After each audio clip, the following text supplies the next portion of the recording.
Jangan lupa subscribe YouTube channel Metro TV News dan jangan lupa nyalakan notifikasinya. Pemirsa, Anda kembali lagi bersama kami di Selamat Pagi Indonesia. Lagi-lagi kasus kekerasan dan keterlibatan oknum polisi dalam aksi kejahatan terjadi dan menjadi sorotan publik. Mulai dari oknum Brimob yang menganiaya lansia hingga oknum polisi yang menjadi pembunuh bayaran pada kasus cinta segitiga.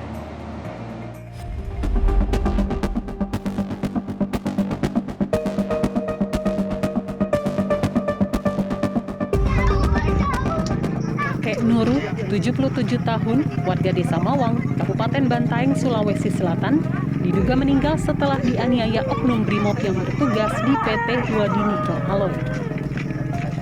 Korban penganiayaan lainnya, Mujahid Daeng Tojeng, mengaku dipukuli oleh petugas hingga mengalami luka di beberapa bagian tubuh. Tojeng mengaku saat itu ia bersama Nurul datang untuk memulung besi tua. Namun tiba-tiba mereka dianiaya petugas polisi yang berjaga. Bahkan, Tojeng mengaku sempat diancam akan ditembak. Aksi dugaan penganiayaan itu pun telah dilaporkan Tojeng ke Polres Bantaeng.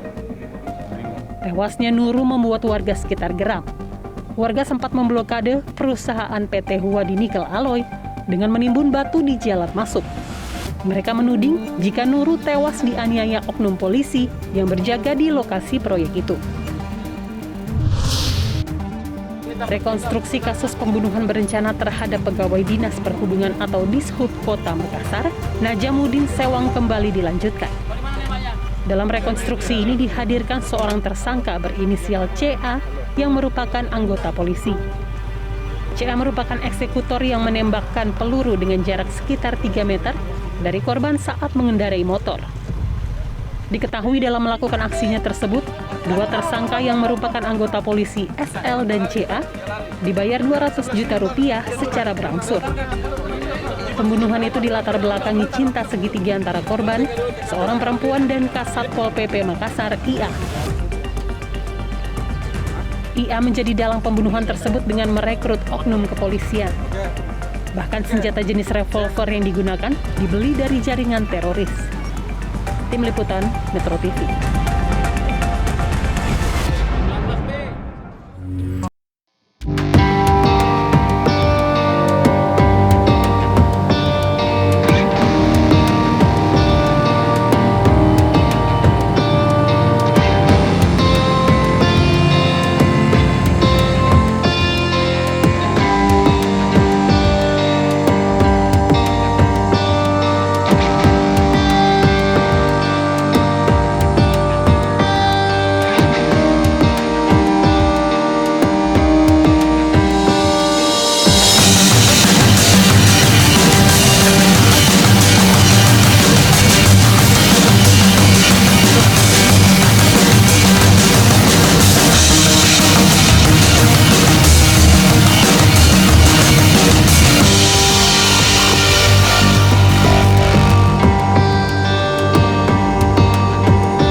Beberapa waktu terakhir, sejumlah aksi kekerasan dan kejahatan dilakukan oleh oknum polisi kerap menjadi sorotan publik.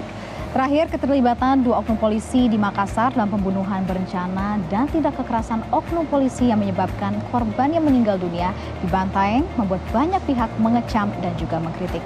Polisi yang seharusnya melindungi dan mengayomi justru membuat tindakan-tindakan yang melanggar hukum. Lalu sebenarnya bagaimana mekanisme yang ada dalam kepolisian untuk mencegah hal-hal semacam ini terulang kembali? Sudah terhubung langsung dengan Komisioner Kompolnas, Pungki Indarti. Selamat pagi, Ibu Pungki, apa kabar? Selamat pagi Mbak Sarah, kabar baik, sehat ya? Sehat Bu Pungki, alhamdulillah. Bu Pungki, ini bagaimana Bu Pungki melihat kasus-kasus yang terjadi banyaknya oknum kepolisian menjadi sorotan publik terkait dengan aksi-aksi tindakan kriminalnya ini? Bagaimana Ibu Pungki dan juga Kompolnas melihat kasus kekerasan yang terjadi dengan keterlibatan oknum kepolisian ini, Bu? Ya, terima kasih. Jadi, pertama kami sangat prihatin dengan, masih adanya oknum anggota kepolisian yang nakal ya, tidak melaksanakan, tugasnya dengan baik. Tugasnya artinya mereka harusnya melayani, melindungi, mengayomi masyarakat dan menegakkan hukum untuk mewujudkan Harkamtibmas. Tetapi kemudian mereka, malah, menjadi bagian dari, tindakan kekerasan. Nah, kalau kita evaluasi sebetulnya, ada hal-hal yang perlu menjadi perhatian. Pertama adalah, pengawasan dari pimpinan ya, terkait dengan tindakan anggota. Karena pimpinan, itu harus, mengawasi anggota secara melekat. Itu yang pertama, sehingga juga, harus memberikan, bimbingan, kemudian, pembinaan seperti itu agar anggotanya, melaksanakan tugas dengan sebaik-baiknya. Kemudian kedua terkait kalau saya melihat dengan pendidikan, Mbak. Jadi pendidikannya itu, kurang memberikan, pemahaman terkait dengan hak asasi manusia dan, penggunaan kekuatan. Sehingga terkadang, pada prakteknya ketika menggunakan kekuatan itu, berlebihan dan, tidak menghormati hak asasi manusia. Dan ketiga, kalau saya melihat terkait dengan, tadi misalnya kasus, ada yang, disewa untuk melakukan pembunuhan, itu, terkait juga dengan faktor-faktor lain misalnya solidaritas satu kampung atau mungkin pernah ada, utang budi atau mungkin juga, karena, kesejahteraannya kecil ya, gajinya kecil sehingga menerima, perintah untuk melakukan tindakan pembunuhan. Meskipun ini, sangat, disayangkan, karena hal ini, mencederai, tugas-tugas kepolisian, mencederai, kode etik kepolisian, seperti itu. Baik Bu Ki, lalu sebenarnya untuk mencegah hal-hal yang terjadi dan adanya oknum-oknum yang akan bisa melukai seperti kata yang Bu Pungki tadi mencederai kepolisian ini sendiri, apa mekanisme untuk mencegah hal-hal ini terulang kembali? Ya, kalau untuk pengawasan, terkait dengan, pimpinan, memang pimpinan secara berjenjang harus mengawasi anggota dengan sebaik-baiknya. Nah, Kapolri sudah mengeluarkan peraturan Kapolri terkait dengan pengawasan melekat, artinya, atasan langsung dari anggota yang, diduga melakukan, pelanggaran, akan dikenai sanksi juga jika atasan tidak, tidak, korek ya atau tidak memperhatikan anggotanya. Nah, pengawasan melekat ini memang yang seharusnya dilakukan, dengan sebaik-baiknya oleh pimpinan, memberikan contoh teladan, melihat apakah anak buahnya kerja baik atau anak buahnya ele-elean seperti itu. Itu yang pertama. Kemudian yang kedua, terkait dengan pendidikan, saya berharap memang kurikulum terkait dengan, hak asasi manusia ini mesti harus diajarkan dengan, materi yang lebih, banyak waktunya dan kemudian praktek atau vokasi itu yang diperlukan. Karena kalau saya sendiri kan, background hak asasi manusia, tapi saya belajarnya bertahun-tahun loh untuk bisa memahami itu. Nah, kepada anggota kepolisian diharapkan sering mendapatkan, pelatihan-pelatihan ataupun kursus-kursus yang bisa mengasah, pemahaman mereka, mindset mereka. Itu yang mesti harus, dibenahi lagi di lembaga pendidikan, kepolisian. Kemudian, terkait dengan, kesejahteraan, saya berharap ini juga menjadi perhatian karena harus diakui, kerja polisi itu 24 jam ya, tetapi gajinya sangat kecil, kesejahteraannya sangat kecil sehingga, godaan-godaan itu selalu datang kepada aparat kepolisian. Yang nggak kuat godaan itu pasti akan, terlena dan kemudian melakukan tindakan-tindakan, pelanggaran, seperti itu Mbak Sarah. Lalu Bu Pungki, jika berbicara tentang pendidikan kepolisian yang seperti kata Bu Pungki harus memiliki atau diberikan waktu lebih lama lagi, terutama dalam hal pendidikan hak asasi manusia. Ini bagaimana dengan sistem pendidikan yang sudah ada ataupun perekrutan mereka di awal, Ibu Pungki?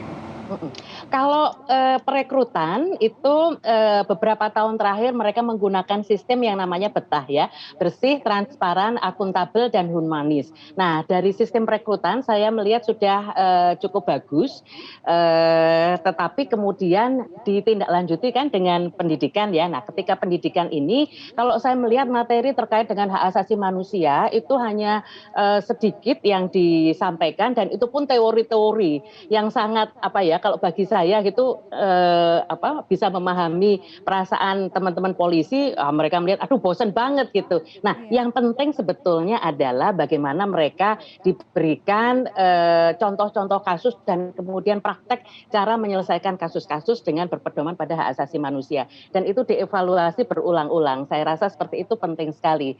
Kemudian juga ini kan ada banyak aturan-aturan terkait dengan hak asasi manusia, terus kemudian juga buku saku, pendidikan, hak asasi manusia yang diselenggarakan oleh institusi-institusi yang lain, katakan misalnya Komnas HAM misalnya memberikan pendidikan. Nah, barangkali kerjasama itu yang perlu dilakukan juga dengan secara kontinu. Jadi jangan hanya periodikal gitu ya. Dan kemudian hubungan misalnya dengan institusi-institusi pendidikan itu perlu untuk lebih semakin dipererat agar perguruan tinggi juga bisa memberikan atau membantu berkontribusi memberikan pendidikan kepada anggota-anggota kepolisian. Karena harus diakui mereka jarang sekali bisa memperoleh kesempatan untuk sekolah, Mbak. Sekolah atau kemudian kursus itu jarang banget, sehingga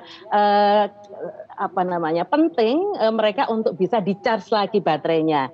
Kalau kita sendiri kan juga kebanyakan kerja itu bosen, suntuk gitu ya. Nah, dengan adanya charge baterai pendidikan itu akan sangat berguna bagi kawan-kawan. Dan merefresh dan juga memberikan semangat baru untuk terus mengayomi juga menjaga masyarakat dan juga terus mengikuti kode etik yang berlaku. Yang terakhir yang penting, Mbak. Baik Ibu Pungki. Terima kasih Ibu Pungki Indarti, Komisioner Kompolnas sudah bergabung bersama kami di Selamat Pagi Indonesia.